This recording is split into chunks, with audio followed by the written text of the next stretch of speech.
This has come from a journalist who was actually on the terrace of Westminster. In other words, at Parliament, they've got lots of bars, restaurants, etc. They have terraces.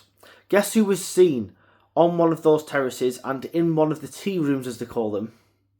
Schmoozing people, shaking hands, trying to make friends with MPs. Yes, that's right, our illustrious PM, Keir Starmer. Guess how many times he's been seen in these bars or restaurants or tea rooms the entire time that he's been Prime Minister? A grand total of 0. That's how many. Because this guy doesn't have any friends in the Labour Party. He doesn't have any friends in Parliament.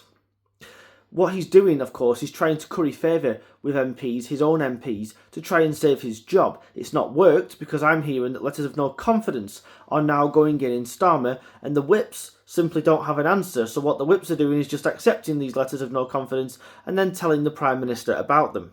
And to be honest with you, I don't blame these MPs for not wanting to keep Starmer as their leader. Also, if you speak to a lot of Labour MPs, try asking your own, maybe send them a letter or an email, just ask them, have you ever met the Prime Minister? Because I can tell you now that a huge proportion of those on the Labour benches have never even stood next to him, let alone met the Prime Minister. He's got no time for the little people, which makes sense because he's got no time for the general public either.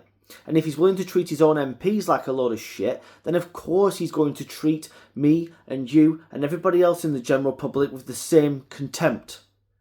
Again, I think this comes down to my opinion, that he is autistic and he's very, very incapable of any kind of social interaction whatsoever. That, combined with his own arrogance and sense of self-importance, makes for a very bad combination.